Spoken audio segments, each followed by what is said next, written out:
pemirsa TVRI Nusa Tenggara Barat yang sama dikasih Tuhan, khususnya umat Katolik di mana saja yang sama dikasih Tuhan. Senang berjumpa lagi bersama saya, Egi Nusibah, dalam acara kesayangan kita Mimbar Agama Katolik. Dan pada kesempatan ini saya tidak hadir sendiri, saya hadir bersama narasumber kita yang tidak asing lagi bagi kita, yaitu Romo Deken. Saya mengajak kita untuk menyapa narasumber kita. Selamat berjumpa lagi Romo. Selamat berjumpa lagi para pemirsa. Baik. Senang berjumpa kembali dengan Anda di Mimbar Katolik TVRI NTB.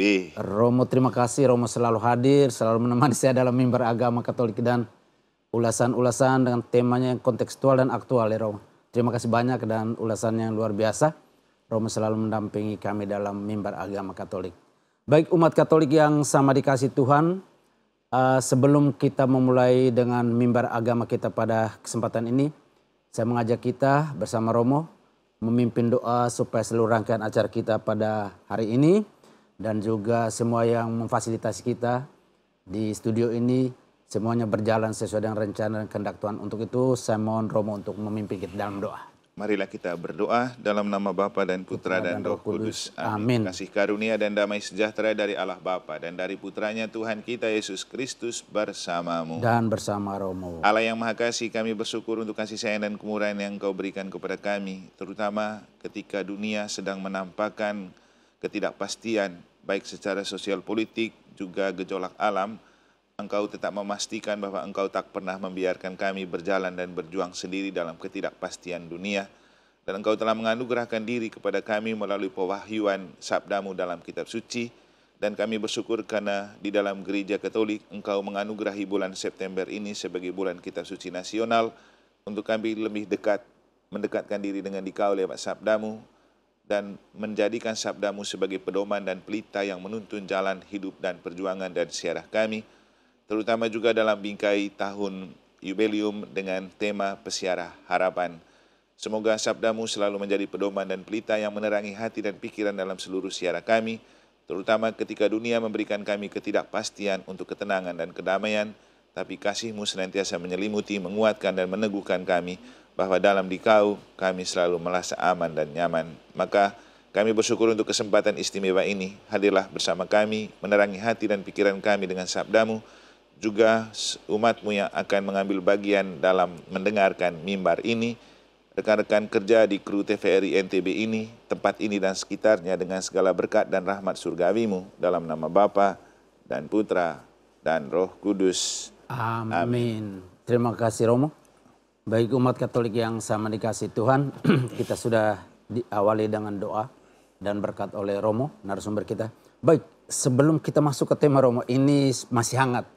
Romo, ini kita Katolik selalu awali doa itu, awali dan akhir yang tanda salib. Bagaimana Romo? Ini masih hangat sebelum kita masukin. Baik, silakan Romo. Kebetulan kali ini juga Pak Egi number one itu tidak lupa bawa salib ya. Ya betul. Dan kali ini saya number one-nya bawa kitab suci. Karena salib dan kitab suci itu sebuah atau tanda simbol identitas Katolik ya. Betul. Oke Pak Egi, pertama kita sebagai orang Katolik bersyukur karena September itu super spesial. Iya. Kenapa super spesial? Karena September itu ditempatkan oleh gereja sebagai suatu bulan khusus untuk kita lebih dekat dengan Tuhan melalui sabdanya yang disebut dengan kitab suci.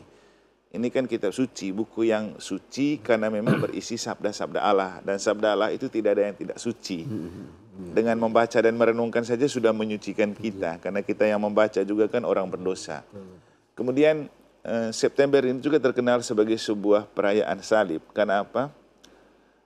Dalam bulan September ini biasanya setiap tanggal 14 September dalam kalender gereja Katolik itu ada pesta salib suci. Yang oleh gereja sudah dirayakan minggu lalu ya. Betul. Kebetulan tanggal 14 juga pas dengan hari Minggu ya. Kalau dalam kacamata iman tidak ada yang kebetulan. Semua itu karena Deus Providebit atau bahasanya Romo Patris Allegro di edisi kali lalu di tempat ini, bahwa beliau datang dari Kupang dan bisa mampir dan berbincang-bincang di TVRI NTB itu sebuah Providentia Dei, penyelenggaraan ilahi. Maka bagi kita memang tidak ada yang kebetulan, selalu dalam rencana dan penyelenggaraan Allah. Dan bagi kita penyelenggaraan itu selalu indah pada waktunya, walau mungkin dalam dalam waktu dan kacamata kita itu tidak indah. Ya, karena memang begitu, rahmat itu datang tidak dengan indah-indah saja, tapi harus melalui salib kalau dalam pandangan kita. Oke. Bagaimana kita memaknai salib suci ini? Mungkin kita bisa lebih detail dan lebih dalam akan memaknai itu di bagian akhir. Tapi saya tertarik dengan pertanyaan awal. Kenapa gereja Katolik selalu memulai dengan tanda salib? Dan ini juga pertanyaan yang selalu muncul ketika kita bergulat dan bergaul dengan publik kan. Ketika orang belum bisa membedakan, karena gereja ini kan banyak juga. Kita gereja Katolik Roma, teman-teman lain gereja denominasi. Kita sering disebut dengan gereja Katolik Roma. Gereja teman-teman lain kan sering disebut dengan gereja Kristen, Protestan, ya sudahlah. Tapi paling penting untuk kita adalah identitas Katolik kita itu terjelmah dan teraktualisasi dalam sebuah tanda yang disebut tanda salib dengan cara dalam nama Bapa dan Putra dan Roh Kudus. Amin. Nah, saya ketika merenungkan salib suci ini ada sebuah hal yang menarik untuk saya maknai dan mungkin bisa saya bagikan untuk teman-teman. Bahwa salib sebagai simbol dan salib sebagai tanda. Salib sebagai simbol, ya ini dia. Itu salib. Simbol salib. Kemudian salib sebagai simbol juga orang bisa pakai tato salib kan? Ya, kalung salib. Ya, kalung salib. Tapi juga perlu kita pertanyakan, salib itu berisi apa? Kita itu, salib itu menyelamatkan karena ada Yesus. Mengapa dalam gereja Katolik itu salib selalu ada Yesus yang disebut dengan korpus. Korpus artinya fisik dari gambar dan badan Yesus yang ada di salib. Karena begini, kita memahami dan percaya kepada salib yang sekedar sebagai sebuah simbol, misalnya tanda salib tanpa ada korpus, itu kan bisa ditafsir juga. Karena yang disalibkan bukan cuma Yesus. Di kiri kanan Yesus kan ada dua orang penjahat juga yang disalibkan. Disalibkan, betul. Nah sekarang kalau kita pakai salib tanpa korpus Yesus, itu salib siapa punya? Jangan sampai itu penjahat punya, tapi bentuknya salib. Jadi salib itu belum tentu menyelamatkan kan? Ya, betul. Jadi kenapa kemudian saya selalu ajak dan dalam nada guyon sih kepada teman-teman Katolik. Kalau lu Katolik pakai itu salib yang ada korpus. Jangan salib yang tanpa korpus. Nanti itu salib siapa punya? Yesus punya itu penjahat punya. Oke. Itu kan salib sebagai sebuah simbol. Jadi Pak Ega, semoga teman-teman dan orang Katolik itu ke depan memahami itu ya. Kemudian salib sebagai tanda. Salib itu menyelamatkan bukan saja karena kita mengenakan salib walaupun sudah punya korpus kan. Tapi ia baru menyelamatkan ketika kita melakukan itu sebagai sebuah tanda. Kenapa dalam gereja Katolik selalu memulai doa dengan tanda dalam nama Bapa dan Putra dan Roh Kudus. Amin. Artinya, kalau dalam bahasa Inggris itu lebih enak lagi dan asik lagi. In the name. Artinya dalam nama Bapa dan Putra. Bukan atas nama ya. Jadi in itu diterjemahkan dengan dalam. Artinya kita melakukan sesuatu ketika kita membiarkan Bapa, Putra, dan Roh Kudus ada di dalam diri kita, bekerja dari dalam diri kita. Pertanyaannya, kita kan manusia yang lemah dan berdosa ya. Justru karena itu, makanya kita butuh Tuhan. Kita lemah, berdosa, dan tak berdaya. Kita butuh Tuhan datang untuk menyucikan kita, menguduskan kita, supaya kita layak berbicara atas nama Tuhan. Karena ketika kita berdoa kan, kita berbicara dan bercakap-cakap dengan Tuhan. Jadi kita kuduskan diri dulu, dan tanda salib adalah sebuah proses pengudusan. Mungkin sepintas untuk sementara itu yang bisa saya sampaikan tentang mengapa gereja Katolik selalu memulai doa dan aktivitas dengan tanda salib. Bahkan dalam nada guyon itu kita di Flores, orang pergi ambil kelapa orang aja buat tanda salib. Kenapa? Mau curi juga buat tanda salib. Oke. Baik, terima kasih Romo untuk penjelasannya. Semoga umat kita ya memahaminya. Jadi kalau berdoa buat tanda salib yang betul-betul buat tanda salib ya, jangan asal-asal. Dan yang benar itu katanya mulai dari sini ubun-ubun sampai di pusar, lalu kiri kanan. Yang lain kan karena begini, tidak jelas. Tanda apa itu? Ya baik, terima kasih Romo untuk penjelasan. Semoga umat kita ya katekesi singkat ini semakin baik. Romo, kita kembali ke tema kita ya. Kaitan dengan bulan Kitab Suci Nasional dengan tema Allah sumber pembaruan relasi dalam hidup. Baik, tadi Romo sudah singgung sedikit bagaimana Romo menjelaskan tema ini dan kaitan dengan kekhasan gereja Katolik di bulan September. Baik, silakan. Terima kasih Pak Ege dan para pemirsa. Mungkin kalau kita ingat di edisi sebelumnya di Mimbar Agama Katolik TVRI NTB juga kita pernah berbicara tentang bagaimana kita menghargai alam dengan membangun kembali relasi dengan alam lewat pertobatan ekologis kan. Betul. Dan Bapak Ibu itu sangat aktual dan relevan ketika kemudian kita memaknai gejolak alam yang terjadi di seputaran tahun-tahun terakhir. Kita di NTB ada banjir bandang, di bulan September ini beberapa saat lalu, Bali di musim kemarau seperti ini tiba-tiba juga banjir bandang. Nah, ada apa? Kalau saya sih merefleksikan, mungkin kita tidak serius untuk melakukan pertobatan ekologis. Kita tidak betul-betul mau menyatukan kembali dengan alam dan menghargai alam dan menjadikan alam sebagai sahabat. Waktu itu kan ada kata-kata menarik dari bahan pendalaman kali lalu tuh. Alam itu sahabat, tanah itu sahabat. Karena memang kalau kita kembali ke kitab Kejadian, kisah penciptaan, manusia itu diciptakan dari tanah kan. Setelah Tuhan melihat manusia itu berbentuk bagus, lalu dia menghembuskan nafas, jadilah manusia dan kita hidup kan. Jadi kita ini dari tanah, maka menghargai tanah dan alam adalah menghargai diri kita karena memang kita terbentuk dari tanah. Yang terjadi kita tidak menghargai alam, kita mengeruk keuntungan dari alam, bahkan kita memperkosa alam untuk mendapat keuntungan sebanyak-banyaknya. Padahal kita berpijak di alam itu dan itu loh, alam lo rela mau jadi tempat pijakan supaya kita hidup. Nah kita manusia mau nggak diinjak untuk membuat orang lain hidup? Ya, seperti itulah alam itu menghargai kita. Nah kita manusia jangan juga tidak menghargai alam, jangan sewenang-wenang terhadap alam. Ya kita di NTB ini punya alam yang subur ya. Bayangkan kalau kita ke Timur Tengah, apa yang terjadi? Maka orang bilang Indonesia itu surga, memang benar. Alamnya sangat indah, sangat subur. Kita tidak perlu menanam, lempar ubi aja dia bisa tumbuh, kan? Tumbuh subur. Di Timur Tengah, saya sudah 2 kali ke sana. Aduh, betapa, hanya melihat saja betapa kita merasa hidup itu gersang. Melihat saja kegersangan padang gurun. Indonesia itu super apa namanya, beautiful gitu. Jadi Indonesia itu surga. Nah, kembali ke tema. Kali ini gereja itu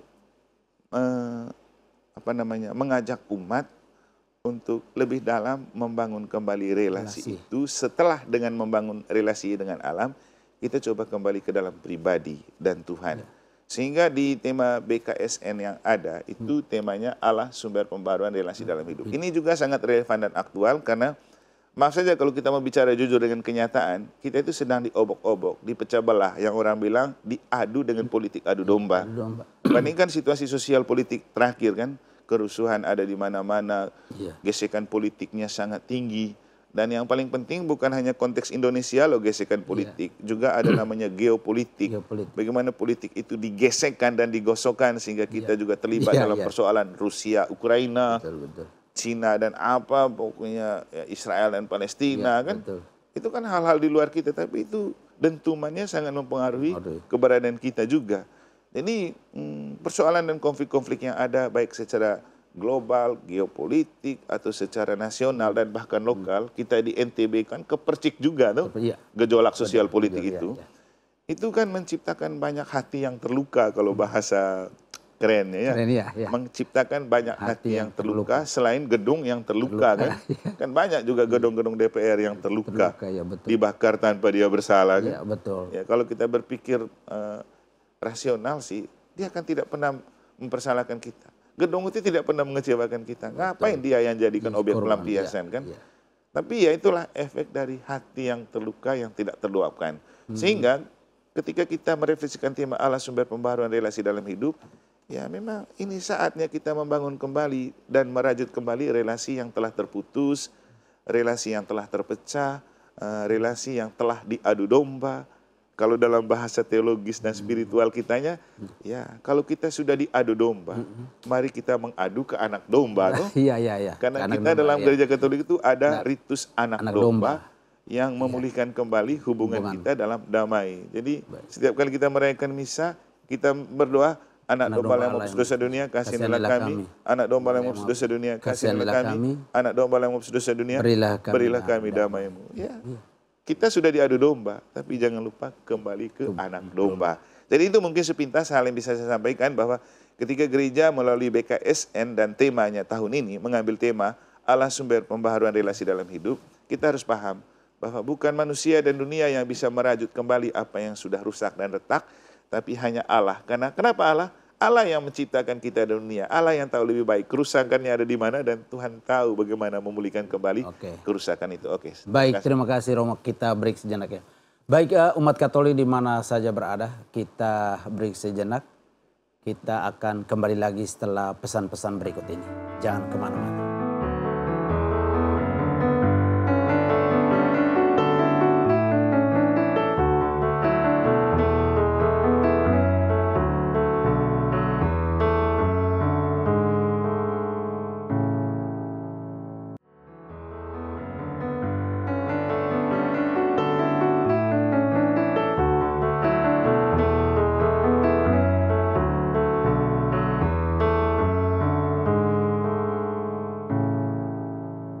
Umat Katolik yang sama dikasihi Tuhan, terima kasih Anda masih tetap setia bersama kami dalam acara Mimbar Agama Katolik dari TVRI Nusa Tenggara Barat. Saya mengajak kita untuk kembali bersama dengan narasumber kita. Baik Romo, tadi Romo sudah menjelaskan akibat apa segala macam kaitan dengan hal-hal ketidakharmonisan dalam relasi dengan alam, relasi dengan sesama manusia. Dan pada BKSN ini minggu pertama, kita lihat bahwa tema pembaruan relasi dengan diri sendiri. Mengapa harus relasi dengan diri sendiri? Kenapa harus relasi dengan ini dulu?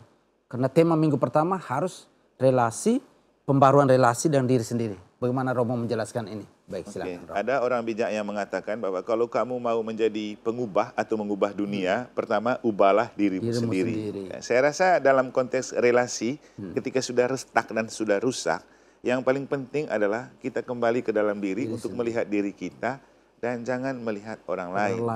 Kadang-kadang kita itu suka mengkambing hitamkan orang sampai kita lupa melihat diri sendiri. Dan saya rasa menarik juga Pak Ege, di awal September ini kami Imam Unio, Kuskupan Denpasar itu melakukan retret tahunan kan. Dan di bagian awal retret kita melaksanakan misa pembuka yang langsung dipimpin oleh Bapak Uskup Denpasar, Monsinyur Dr. Sylvester San. Waktu itu Injilnya berbicara tentang Yesus yang datang ke kampung halamannya di Nazaret, tapi dia ditolak. Jadi kan ditolak, itu kan merusak relasi. Dia berasal dari Nazaret, kampung asalnya, tapi dia ditolak. Itu sudah sangat merusak relasi. Tapi kemudian pengalaman penolakan itu juga tidak mungkin tidak terjadi dalam setiap pribadi ya. Yesus saja dan Tuhan saja ditolak, apalagi kita. Kalau kita ditolakkan itu otomatis sudah merusak relasi. Dan bagaimana menghadapi peristiwa atau kenyataan penolakan untuk kita tetap at home gitu, percaya diri dan bisa berbuat sesuatu yang lebih baik. Ya, jalan keluarnya tentu kita tidak perlu fokus pada orang yang menolak kita atau mempersoalkan kita. Kita fokus melihat diri sendiri, bagaimana kita menata diri supaya penolakan menjadi kekuatan untuk kita lebih bergairah dalam hidup dan pelayanan kan. Maka di awal-awal memang Bapak Uskup mengingatkan kita, manfaatkan kesempatan retret itu sebagai sebuah kesempatan untuk melakukan 3 hal ini. Pertama, introspeksi diri. 2, memperbaiki diri. 3, memelihara hidup rohani. Kita ketika mengintrospeksi diri dan untuk memperbaiki diri dan memelihara hidup rohani, maka itu berarti kita bicara tentang pribadi kan, diri sendiri. Maka selama retret memang adalah kesempatan untuk kita banyak merefleksikan diri, keberadaan diri untuk menata diri lebih baik di saat-saat ke depan. Nah, kita kembali ke tema BKSN. Kenapa tema ini ketika gereja mengajak untuk kita membaharui relasi dalam hidup dan melibatkan Allah, dan tidak pertama kita membangun relasi dengan Allah, ini sesuatu yang perlu kita cermati dan kita maknai. Beberapa saat lalu ketika memberikan pembekalan BKSN ini untuk para fasilitator dan beberapa pengurus dari KBG dan lingkungan di Paroki Santa Maria Immaculata Mataram, sempat saya bertanya kepada mereka, menurut kamu, mengapa sub-sub tema pendalaman ini tidak mulai dari membangun relasi dengan Allah dulu, tapi dimulai dengan membaharui relasi dengan diri sendiri. Ada apa? Kan kita kan diciptakan oleh Allah. Berarti pertama memulihkan relasi dengan Allah, baru dengan diri, sesama, dan keluarga. Lalu saya bilang dalam penjelasan itu, yang juga bisa saya sampaikan sekarang, karena apapun mulai dari diri sendiri. Bicara tentang sesama, bicara tentang keluarga, dan bicara tentang Tuhan, semua kembali kepada diri sendiri. Persona. Dan kalau kita kembali ke dalam diri sendiri, maka kita akan menemukan, dan kita perlu menemukan, karena banyak orang tidak menemukan dan menyadari ini, bahwa setiap pribadi itu unik dan diciptakan sebagai imago Dei, gambar dan rupa Allah. Saya pikir di tempat ini juga, Romo Patris Allegro menyampaikan hal ini bulan lalu kan. Setiap manusia yang diciptakan itu imago Dei, gambar dan rupa Allah. Tuhan tidak pernah menciptakan orang karena kalau istilah produknya itu produk gagal gitu. Tidak ada. Karena semua diciptakan karena cinta, dengan cinta yang satu dan sama, cuma diberi label berbeda. Ada suku ini, ada agama ini, agama itu. Tapi sejatinya semua diciptakan sebagai gambar dan rupa Allah. Nah, kalau orang menyadari itu, bahwa setiap pribadi dan dirinya adalah berharga, diciptakan sebagai gambar dan rupa Allah, lalu kemudian dia memandang orang lain juga adalah gambar dan rupa Allah, maka itu sudah cukup untuk memulihkan relasi. Iya. Itu sudah cukup. Jadi memperbaiki insight gitu, Ya. cara pandang tentang diri sebagai gambar dan rupa Allah. Dan juga memandang orang lain sebagai gambar dan rupa Allah. Maka kalau itu sudah tertanam, relasi akan pulih. Karena kembali ke ajaran Yesus kan, perlakukanlah orang lain seperti Anda ingin diperlakukan. Atau dalam bahasa lain kan, civis amare ama. Saya pikir Pak Ege juga pernah dengar tuh kan, kita di seminari. Civis amare ama. Jika Anda mau dicintai, cintailah. Ya, itu. Jadi kunci kenapa mulai dari diri sendiri, ketika kita sudah memformat, mengintrospeksi diri, memperbaiki diri, dan menemukan kembali jati diri kita, itu akan sangat membantu untuk kita menemukan jati diri orang lain yang juga sama seperti kita dalam bingkai imago Dei. Semua diciptakan oleh Allah dengan keunikan, kelebihan dan kekurangan, dan Tuhan menciptakan dengan cinta yang satu dan sama. Tidak ada begini, Pak G diciptakan dengan setengah cinta, dengan berapa persen cinta. Semua dengan cinta yang 100% dari Allah. Nah, ketika sudah menemukan itu dalam diri, diharapkan itu membias dalam relasi dengan orang-orang lain. Sebenarnya, saya selalu bilang, relasi dengan Allah itu no problem. Tuhan tidak pernah marah dan tidak pernah kecewa dan tidak pernah punya putus hubungan dengan kita. Karena kan yang sensitif ini manusia. Relasi itu retak karena masalah perasaan saja lebih banyak. Dan Tuhan itu tidak seperti kita, kebaperan gitu. Waktu itu juga saya singgung, ini tema yang sangat bagus untuk kita kembali ke perasaan. Karena relasi itu retak karena masalah perasaan. Betul Romo. Mungkin sementara begitu dulu. Baik, terima kasih Romo. Jadi penekanan tadi dari penjelasan Romo saya mengatakan bahwa harus kita introspeksi diri dulu. Setelah kita introspeksi baru bina relasi. Sehingga tema minggu pertama betul bahwa pembaruan relasi dan diri sendiri itu menjadi titik start untuk kita relasi. Satu hal yang Romo jelaskan saya teringat. Dari ciptaan lain itu hanya manusia yang dihembusi roh ya. Sedangkan ciptaan lain itu Tuhan menciptakan di kitab Kejadian. Bahwa Allah setelah itu lalu menghembuskan roh. Ya, itu berarti kita manusia tadi imago Dei itu memang betul karena memang Allah menghembuskan. Ciptaan lain kan tidak dihembusi roh dalam kitab suci. Luar biasa Romo. Baik, terima kasih. Baik Romo. Kemudian kita masuk ke minggu kedua. Minggu kedua tadi Romo sudah jelaskan bahwa pembaruan relasi dengan sesama. Baik tadi Romo sudah singgung bahwa setelah kita insight terhadap diri sendiri lalu kita masuk pada tema pendalaman yang minggu yang kedua. Tema yang kedua itu pembaruan relasi dengan sesama. Bagaimana penekanan ini kita harus melihat sesama itu. Tadi Romo sudah singgung bagaimana Romo menjelaskan lebih detail lagi kaitan dengan sesama itu siapa sih? Silakan Romo. Ya, kita kan waktu belajar filsafat ada istilah gini. Homo homini socius, not homo homini lupus. Manusia itu adalah sesama bagi orang lain dan bukan serigala. Serigala, ya betul. Dan ini kan falsafah yang kalau kita kembali ke kitab suci, karena ini BKSN, dan saya pikir kita bicara apa-apa dalam konteks agama harus selalu kembali ke kitab suci kan? Betul. Karena ini adalah pedoman dan pelita. Jadi kita mau bicara apa saja harus kembali kepada kitab suci sebagai titik tolak dan inspirator gitu. Nah, sesama itu diciptakan sebagai sesama, bukan serigala. Jadi, homo homini socius, bukan homo homini lupus. Kemudian kenapa orang berubah menjadi serigala untuk sesama? Kira-kira menurut Pak Ege kenapa orang kemudian bisa menjadi serigala untuk sesama, lupa kalau itu adalah sesama yang perlu dihargai? Ya, kalau kita coba menelusuri dengan bertolak dari pengalaman kita dan pengalaman orang mendadak berubah sebagai serigala bukan karena Tuhan menciptakan benih itu di dalam setiap pribadi kan? Karena di kitab Kejadian itu semua diciptakan baik adanya. Kemudian kenapa orang tidak baik? Ya kita kembali ke kisah awal manusia ketika jatuh dalam dosa pertama dalam diri Adam dan Hawa. Tuhan tidak pernah menciptakan yang tidak baik dalam diri Adam dan Hawa. Tuhan hanya mengingatkan mereka untuk membatasi diri. Kamu boleh makan apa saja dari semua yang sudah ada di Taman Firdaus. Tapi buah dari satu pohon itu dan disebut pohon pengetahuan tidak boleh kamu larang. Tapi tiba-tiba ular datang. Itu kan faktor luar yang datang. Ya. Mencobai dan menggoda untuk mereka dipelintir gitu. Iya. Ya ular kan selalu memelintir. Dipelintir, Iya. bilang salah Tuhan ngomong kayak gitu kan Iya, kalau betul. kita bahasakan dengan Iya, cara lain. bahasa Salah, pergaulan setiap Tuhan hari. salah ucap. Kan Salah. setan kan lebih licik dia mempermainkan kata-kata kan. Betul.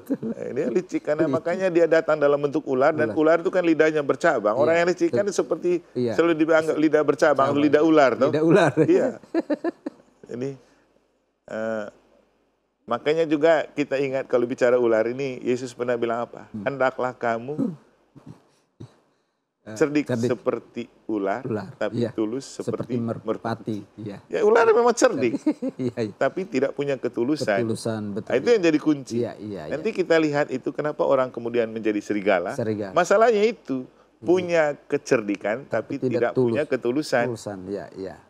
Artinya gini, jadi Tuhan tidak menciptakan orang menjadi serigala. Tapi serigala itu tumbuh ketika orang tidak mau dengar Tuhan, tidak mau taat kepada Tuhan, tidak mau setia pada perintah Tuhan, tapi dia lebih pada suara-suara sumbang gitu. Jadi tidak punya pendirian. Iya.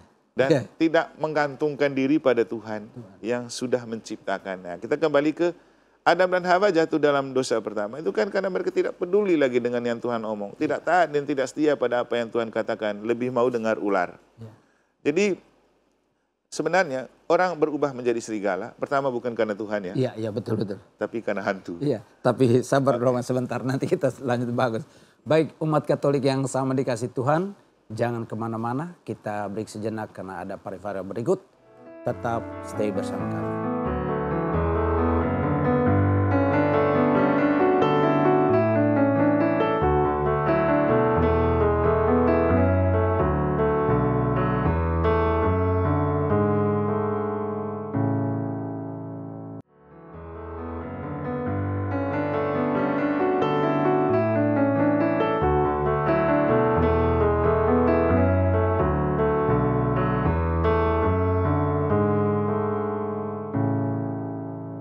Senang Anda masih tetap setia bersama kami dalam Mimbar Agama Katolik. Saya mengajak kita untuk kembali bersama dengan narasumber kita. Baik, Romo sudah menjelaskan bahwa Tuhan itu menciptakan segala sesuatu baik adanya. Lalu dalam perkembangan relasi sebagai manusia itu ada serigala dalam diri manusia. Bagaimana Romo menjelaskan lagi tadi sudah kita terpotong karena ada pariwara. Silakan Romo melanjutkan. Terima kasih Pak Ege dan para pemirsa. Kita akan coba melihat lebih lanjut sumber keretakan relasi dengan sesama itu termasuk juga di dalam keluarga ya. Kalau di tema BKSNI kan ada 2 paket itu dalam hubungan dengan sesama. Pertama membaharui kembali relasi dengan sesama, lalu kemudian dengan keluarga, lalu dengan Tuhan. Saya rasa keluarga dan sesama ini sama saja ya. Betul, karena itu pribadi lain yang memang perlu kita bangun dan perbaharui relasinya. Oke, kita kembali ke kenapa orang mendadak menjadi serigala bagi sesama? Iya, betul. Nah, itu karena apa? Dia membuka hati kepada gerakan lain yang bukan gerakan Allah. Atau dia membuka hati kepada suara lain yang bukan suara Allah. Seperti manusia pertama jatuh ke dalam dosa pertama karena mereka lebih mendengar dan setia pada ular yang berbicara bahwa Tuhan tidak bilang begitu, atau coba kamu buat. Jadi mereka lebih terbuka hatinya kepada suara ular daripada suara Allah. Nah, kita kembalinya begini Pak Ege. Ini kan kita bicara BKSN ya, Bulan Kitab Suci Nasional. Ya, kalau kita tidak mau menjadi serigala untuk sesama, ya, buka hatimu untuk dengar sabda Allah ini. Dan kenapa kemudian gereja itu menempatkan bulan September itu sebagai bulan khusus Kitab Suci Nasional? Karena memang kita jarang baca Kitab Suci. Betul ya. Kan orang Katolik kan jarang baca Kitab Suci. Betul. Jarang, betul. Pergi misa pun dengar Kitab Suci ya karena formalitas saja. Betul. Dan ini ada satu video menarik yang saya dengar dari Zoom kemarin bersama satu orang pastor SVD. Ketika bicara tentang relasi antara memahami kitab suci dan misa ya. Iya. Sebelum kita kembali ke apa tadi serigala. Relasi. Dia bilang, Bapak Ibu, misa itu penting dan Yesus itu merayakan misa hari Minggu. Saya kadang guyon gini, ya umat yang biasa misalnya hari Sabtu sore coba mulai berpikir. Iya, iya. Yesus itu bangkit hari Minggu. Hari Minggu ya. Hari Minggu itu hari Tuhan kok. Iya, iya, iya. Cobalah, jangan terus-terus misa Minggu, Sabtu sore, sesekali hari Minggu. Iya. Apalagi kalau kamu misa Sabtu sore dengan alasan kerja dan libur dan lembur, oh aduh. Karena gini, dia menekankan, Yesus itu merayakan misa hari Minggu. Minggu. Hari pertama minggu itu di iya, kitab iya, suci iya, kan. betul, betul. 2 orang murid ke Emmaus. Mereka membahas kitab suci, berita-berita yang lagi aktual. Aktualnya betul. Tapi waktu mereka berbicara dan bercakap-cakap tentang kitab suci, mereka tidak paham. Sore harinya ketika Yesus mengadakan perjamuan dengan memecah-mecahkan roti, terbukalah hati dan pikiran mereka untuk memahami apa yang mereka bahas. Nah, kenapa gereja Katolik menekankan Ekaristi? Anda boleh kuasa kitab suci, Anda boleh bicara banyak kitab suci, punya pengkhotbah hebat. Betul. Tapi butuh memecah-mecahkan roti untuk membuka pikiran kita. Betul. Makanya dalam gereja Katolik, misa itu nomor satu ya. dan punya paket komplit. Ya. Utamanya mimbar sabda dan altar kan. Altar ya. Kita dengar sabda Allah dari altar, dari mimbar sabda. Dan dikukuhkan dengan menyatukan diri dengan Tuhan sebagai bukti. Kita menyerap sabda itu, sabda menjelma menjadi manusia dan tinggal dalam kita dengan santap tubuh Kristus. Kan? Katolik bro. Misa. Jadi untuk memahami kitab suci yang setebal ini memang kita butuh misa. Makanya saya bilang kepada umat saya di Mataram, kamu boleh rajin BKSN, kamu boleh rajin dengar khotbah di YouTube. Tapi kalau kamu tidak misa, nol. Nol, betul. Saya pribadi pengalaman ini bagi setiap hari kan kita baca kitab suci nih. Betul. 13 tahun di seminari. Benar, kita masih kitab suci terus. Setelah itu jadi imam sudah 19 tahun. Betul. Tapi saya merasa bahwa pikiran saya betul terbuka ketika saya berkhotbah dalam misa. Nah, itulah kenapa saya suka rekam khotbah saya, karena saya mau dengar lagi. Karena saya menemukan saya tidak pernah berpikir begini, kok saya bisa berpikir begini waktu khotbah. Kenapa? Misa, kekuatan misa mengubah untuk saya memahami apa pesan kitab suci dan bisa membantu orang memahami. Saya rasa umat juga mendengar banyak khotbah bagus di medsos, baik. Tapi kalau setia mendengar waktu misa, itu yang lebih bagus. Sayangnya umat kita waktu misa banyak tidurnya. Habis itu baru cari khotbah di YouTube. Sorry ya, bahasa bapak-bapak sorry ya. Tapi dengan ini saya mau mengatakan bahwa kita mencintai kitab suci, juga jangan lupa mencintai Ekaristi. Kita tidak mengadu prinsip sola scriptura ya. Benar. Teman-teman gereja lain maaf, mereka menganut sola scriptura. Kitab suci itu sumber keselamatan. Tapi kita suci sumber keselamatan, tapi perlu dikukuhkan dengan misa. Betul. Itulah Katolik. Nah, oke. Kembali ke manusia serigala. Manusia serigala, betul. Kenapa orang kemudian berubah menjadi serigala? Karena satu, hatinya tertutup kepada suara Tuhan, tidak taat dan setia kepada Tuhan, tapi lebih taat dan setia kepada suara iblis yang datang dalam bentuk ular. Sehingga orang berubah menjadi serigala karena iblis berhasil merebut hati dan seluruh dirinya. Dan iblis kan tidak suka damai kok. Iya. Betul. Iblis suka perang. Perang, ya. Dan kalau orang suka perang, itu karena iblis sudah merasuki hatinya. Dan ketika orang sudah dirasuki dan dikuasai iblis, dia tidak akan melihat sesama sebagai teman. Musuh yang harus dihancurkan. Betul. Maka orang ganas dan bengis kan. Itu bukan karena manusianya, tapi karena iblis yang masuk di dalam hati manusia. Mungkin satu saat perlu kita berbincang-bincang lagi tentang revolusi hati. Saya pernah kasih rekoleksi tentang revolusi hati. Bagaimana kita merevolusi hati setelah hati kita dikuasai oleh iblis dan kegelapan. Kemana kitab suci? Kemana Roh Kudus? Perjuangan kita adalah kenapa kita perlu retret dan perlu rekoleksi? Untuk kita membuka kembali hati kita kepada sabda Allah, kepada Roh Kudus. Karena kalau sabda Allah yang adalah terang dan pelita, dan Roh Kudus yang adalah cahaya Tuhan masuk dan merebut kembali hati kita. Setan kan takut gelap, kan? Gelap, iya. Seperti ada terang di hati. Kalau sudah ada terang, dia menyingkir. Dia takut sudah. Tapi kalau tidak ada terang yang masuk, setan kan suka gelap. Dia akan beraksi. Dan kalau hati kita gelap, dia yang akan merajai dan menguasai. Dan dia bebas mengatur kita. Hati ini kan pengendali untuk setiap pribadi, bahkan pikiran. Sehingga orang kalau kemudian berubah menjadi serigala untuk sama, itu karena ada iblis di Iblis hatinya. hati, betul. Hatinya dikuasai oleh kegelapan. Sehingga dia tidak pusing. Itu manusia ditembak, itu manusia dipukul, itu manusia dihabisin. Loh itu gambar dan rupa Allah loh. Iya, betul. Itu juga dirimu Iya. yang terjelma dalam diri orang lain. lain ya. Maka saya sih kemudian berpikir begini ya. Lawan dari serigala apa? Domba. Domba. Lawan dari serigala Domba, ya. Maka kalau mau melembutkan kembali orang yang berhati serigala harus masuk anak domba. Kita kembali ke tema pembicaraan awal. Ya. Orang yang berwatak serigala akan suka mengadu domba. Iya, betul. Dan itulah yang terjadi ketika kita punya banyak kerusuhan, Ya. peperangan, konflik pertikaian ya. antara sesama. Bahkan orang memakai bingkai agama untuk memerangi orang bermusuhan. Padahal semua orang diciptakan menurut gambar dan rupa Allah. Dan orang lain adalah gambar dan rupa Allah. Dan Tuhan sudah berpesan, perlakukanlah orang lain seperti Anda ingin diperlakukan. Setelah itu, cintailah orang lain seperti Anda ingin dicintai. Jadi, kalau mau melembutkan kembali hati serigala, masuklah anak domba. Anak domba. Dan itu dalam Ekaristi. Dan itu dalam Ekaristi. Kita kembali ke Ekaristi mencakup sabda Allah dan perjamuan tubuh Kristus. Jadi untuk melembutkan hati yang serigala, masuklah kembali anak domba Allah. Penting juga PG, karena ada bahasa begini, serigala berbulu domba. Ya, betul, nah itu juga penting kan? Penting, betul. Serigala berbulu domba. Lebih baik menjadi domba berbulu serigala. Ya lebih bagus, lebih mulia itu. Nah, tentu ini hal lain yang akan kita bicarakan pada kesempatan lain. Tapi intinya gini, ketika relasi kita dengan sesama retak, itu karena kita melihat sesama bukan sebagai homo hominisius, tapi homo homini lupus, serigala. Kenapa kita melihat orang sebagai serigala?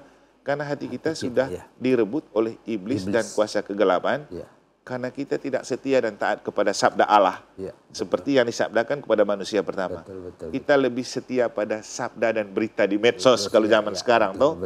Ya sekarang kan berselebaran berita. Berita di medsos itu benar atau tidak kan? Tidak, yang penting viral kan? Iya, betul. Saya pernah buat caption, ada caption menarik yang saya buat waktu kita retret di sela-sela terakhir lah. Karena waktu itu kan kita retret pas lagi booming berita tentang Kompol Kosmas Kaju. Betul. Banyak berita, kan dalam minggu itu berita viralnya banyak. Betul. Setelah kerusuhan, pembakaran, tiba-tiba muncul masalah ojek online dengan polisi, lalu memuncak pada pengadilan yang tidak adil kepada Kompol Kosmas Kaju kan. Karena logikanya tidak masuk di akal. Yang lain yang nyetir dia yang kena. Terus karena dia yang perintahkan, dia di mana di atas saya masih ada atasan kan yang memerintahkan. Jadi sebenarnya irasional itu. Tapi sudahlah, itu bukan urusan kita. Yang paling penting itu, waktu itu saya sempat komentar gini, ini BKSN, makanya coba dengar Tuhan bilang apa tentang hidup kita, daripada orang bilang apa tentang hidup kita. Artinya, medsos memang berselebaran dengan banyak berita. Dan akan selalu ada berita viral, karena memang tujuannya untuk naik rating. Tapi ini sabda Allah ini loh, buku yang sudah lama ini. Betul. Kenapa orang tidak mau baca? Kita baca, kita dengar. Tuhan bilang apa tentang kita? Tentang kita benar. Dan ini selalu aktual dan relevan, karena ini bukan suara manusia. Ini bukan mengejar viral, rating. Tapi ini pelita dan pedoman. Ini kan kitab suci yang sudah diciptakan berapa puluh abad yang lalu. Isinya sama, tapi selalu aktual dan relevan ketika kita maknai. Karena Roh Kudus menjadi penerangnya. Jadi kita kembali ke, kalau mau mengubah orang dari serigala, jangan lupa cicipi anak domba Allah. Dan itu berarti melalui misa yang adalah sabda Allah dan tubuh Kristus. Baik Romo, terima kasih. Luar biasa untuk penjelasan. Baik, kita break sejenak dulu Romo. Baik umat Katolik yang sama dikasih Tuhan, jangan kemana-mana. Kita break sejenak karena ada pariwara berikut ini.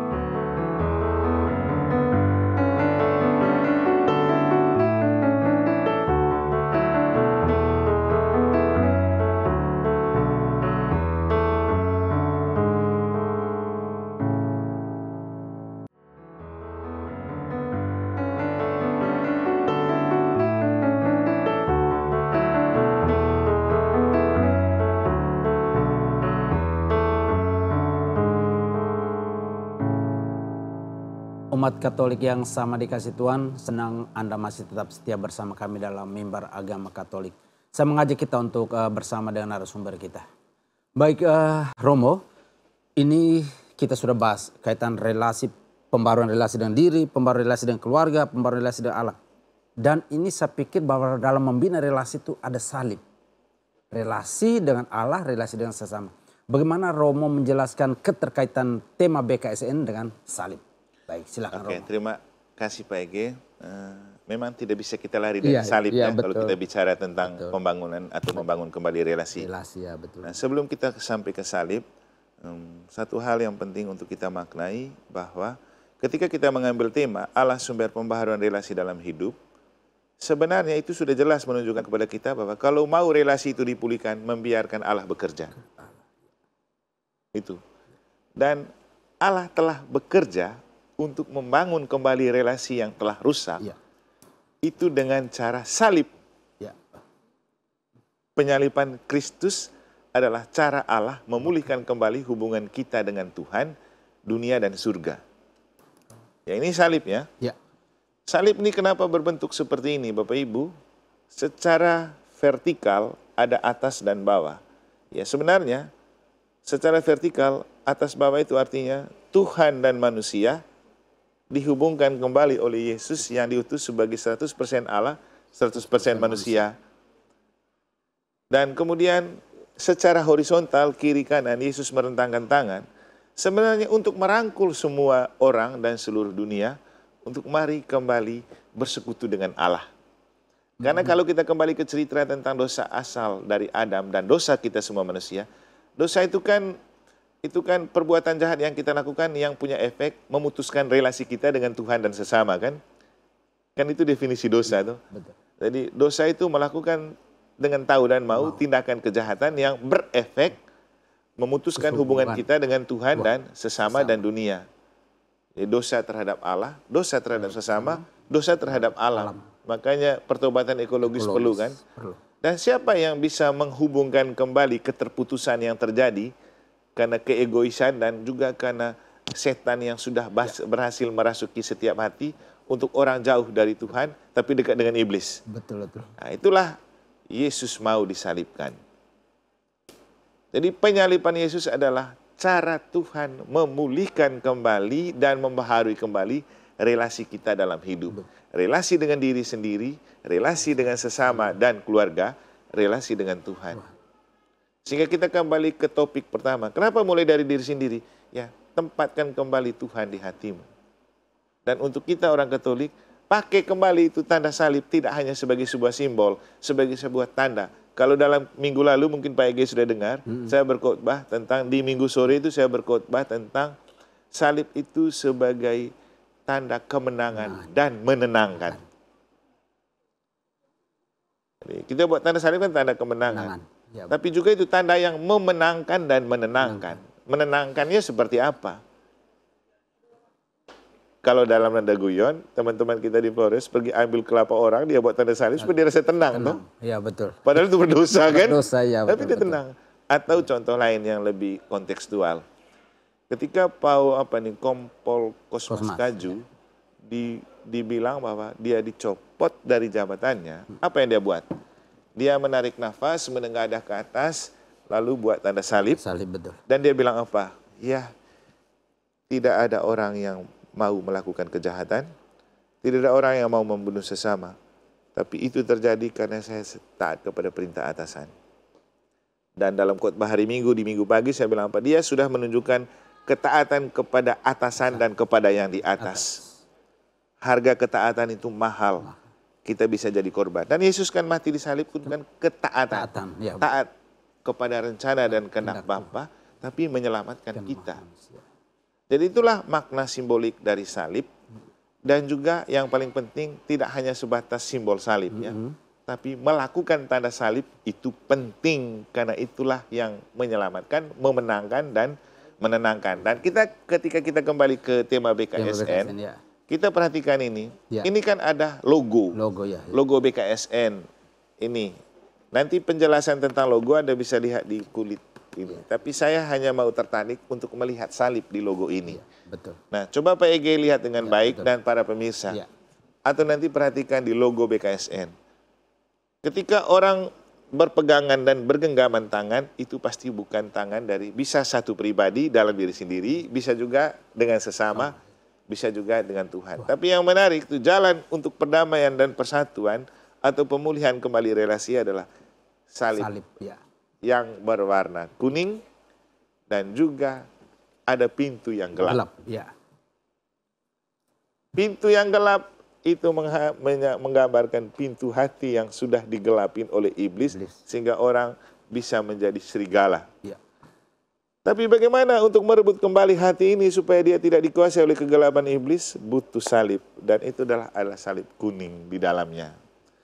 Salib menyelamatkannya. Iya, salib untuk memenangkan kita kembali, merebut kita kembali, dan sekaligus memulihkan kembali hubungan kita dengan Tuhan dan sesama dan alam. Nah, bagaimana kita melewati pintu kegelapan ini dengan salib? Itulah kenapa kita perlu melewati pintu suci dalam Porta Santa. Sehingga BKSN ini menjadi lebih relevan dan aktual dan berguna kalau sudah mengikuti pendalaman orang melintasi pintu suci yang sudah ada di Gereja Katolik Santa Maria Immaculata Mataram. Baik, terima kasih Romo. Penjelasan luar biasa, tapi kita masih dibatasi oleh waktu mungkin dalam pertemuan. Baik, kira-kira kesimpulan terakhir kaitan dengan tema kita pada saat ini. Pesan apa untuk umat Katolik di Nusa Tenggara Barat kaitan dengan BKSN dan tema kita pada mimbar saat ini? Baik, silakan. Terima kasih Pak Ege dan para pemirsa. Intinya begini, setiap pribadi pasti punya perpecahan jiwa. Ya. Ada keretakan pribadi yang membuat dia tidak damai dengan diri sendiri. Itu nomor satu. Maka perjuangan pertama adalah berdamailah dengan diri sendiri. Tapi kita manusia juga manusia yang lemah, rapuh dan tidak sempurna dan berdosa. Maka untuk berdamai dengan diri sendiri kita butuh campur tangan Tuhan untuk masuk dan bekerja di dalam diri kita. Berarti mendengarkan sabda Allah dan mencintai Ekaristi adalah jalan untuk kita memulihkan kembali keretakan pribadi atau relasi pribadi yang telah rusak. Yang kedua, bangunlah di dalam diri setelah introspeksi dan memperbaiki diri, pemahaman bahwa saya diciptakan oleh Tuhan yang satu dan sama. Sesama saya juga diciptakan oleh Tuhan yang satu dan sama. Dan semua diciptakan sebagai gambar dan rupa Allah dan baik adanya. Bahwa kemudian dalam perkembangan dan pertumbuhan ada orang yang berubah menjadi tidak baik atau menjadi serigala. Itu karena dia tidak setia dan taat mendengarkan sabda Allah melalui kitab suci, juga tidak mencintai Ekaristi, dan yang berikutnya dia memberikan peluang kepada iblis untuk menguasai hati dan dirinya. Maka jalan terbaik untuk kembali ke hati kita berada di pelukan hati Allah, ya, melewati pintu suci supaya hati kita direbut kembali oleh Allah, kita kembali diselimuti oleh kasih Allah, dan supaya Allah merebut kembali hati kita, lalu hati kita menjadi terang, dan dengan Allah yang ada di hati, kita juga diterangi untuk melihat sesama sebagai gambar dan rupa Allah yang pantas dihargai dan dihormati, dicintai seperti diri kita sendiri. Dalam konteks keluarga, tidak ada keluarga yang tidak retak. Tapi perlu membuka hati kepada Allah untuk memulihkan kembali keretakan, persis seperti Adam dan Hawa kembali berdamai dengan Allah karena Allah sendiri datang dan mereka membiarkan Allah bekerja di dalam diri kita. Sebagai sebuah kesimpulan, tidak ada hidup yang tidak retak, tapi juga tidak ada solusi yang selalu ada solusi bagi keretakan ketika kita membiarkan Allah bekerja di dalamnya. Jadi prinsipnya biarkan Allah bekerja untuk membaharui relasi kita, dan paling penting ketika kita merasa tidak mampu, kita kembali kepada tema tahun Yobel.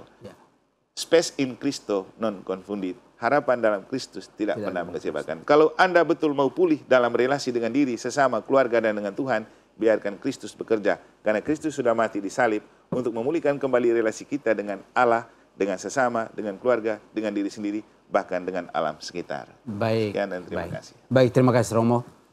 Baik umat Katolik yang sama dikasih Tuhan. Demikian mimbar agama Katolik pada kesempatan ini. Kita sudah mendengar banyak. Saya pikir kita harus mempraktekkan dalam kehidupan setiap hari. Satu hal yang boleh kita bawa pulang, bahwa sesamamu adalah citra dari Allah. Maka kalau orang mengatakan saya mencintai Allah, tetapi dia membenci saudaranya, ia adalah pendusta. Baik, kita jumpa lagi dalam acara mimbar Katolik pada waktu yang akan datang. Kita tutup semuanya itu dengan berkat dan doa dari Romo. Dalam nama Bapa dan Putra dan Roh Kudus. Amin. Allah yang Maha Kasih, kami bersyukur untuk kasih sayang dan kemurahan yang Kau berikan kepada kami, untuk membuka kembali hati dan pikiran kami menyadari bahwa kami telah banyak merusakkan relasi dengan diri, sesama, keluarga, dan Engkau dan alam. Tapi Engkau selalu membuka hati untuk menerima kami kembali, membaharui kembali relasi kami dengan diri sendiri, dengan sesama, keluarga, dan dengan Engkau dan dunia. Hadirlah selalu dan berjalanlah selalu bersama kami, karena kepadamu-lah kami berharap untuk hidup kami tertata dan juga berjalan kembali dengan baik, sesuai dengan rencana dan kehendak-Mu, bersama Kristus Tuhan dan pengantara kami. Amin. Tuhan bersamamu Dan bersama Romo. dan sekalian, dan mereka semua yang kita doakan, tempat ini dan sekitarnya, kru TVRI NTB yang telah membantu mengakomodasi kita, segenap umat yang setia dalam iman, seluruh dunia ini dan segala isinya, dibimbing, dilindungi, dan dilimpahi oleh berkat Allah yang Maha Kuasa, Bapa dan Putra dan Roh Kudus. Amin. Amin. Damai Tuhan bersamamu. Dan bersama Romo. Oke. Baik, terima kasih Romo.